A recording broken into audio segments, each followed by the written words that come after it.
Venus du Mali, de Guinée ou d'Angola, ils sont une soixantaine à vivre dans ce bâtiment paroissial. Des conditions précaires qui évitent à ces demandeurs d'asile, déboutés ou en attente d'une réponse, de dormir dehors. Faute de place suffisante en centre d'hébergement, cela fait 15 ans qu'ils se succèdent ici, sous le regard bienveillant du père Riffard et de son association. Si chacun de nous se pose la question de savoir s'il était condamné à vivre dans la rue, comment il vivrait?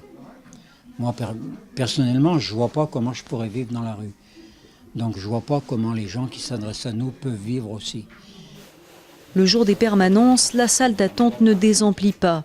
Régulièrement, de nouveaux arrivants poussent la porte de l'église Sainte-Claire.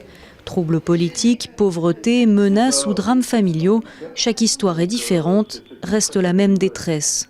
Je n'ai rien sur moi. Je n'ai rien sur moi, pas de boulot. Je connais aucune personne. S'ils sont ici, je pourrais être même dehors ou dans un gare commun, sous les ponts. Je ne sais pas quoi. Non, là, je ne sais pas comment dire quoi.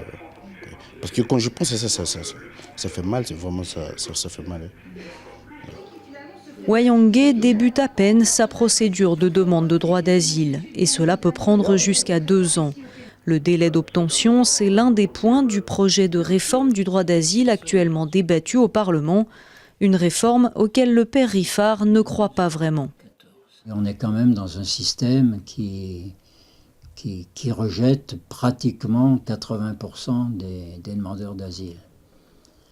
Alors, moi c'est une de mes grosses questions, et ça, la réforme de la loi ne va pas y répondre du tout. Pourquoi il y a ce taux de rejet? Son engagement a mené le père Riffard devant les tribunaux.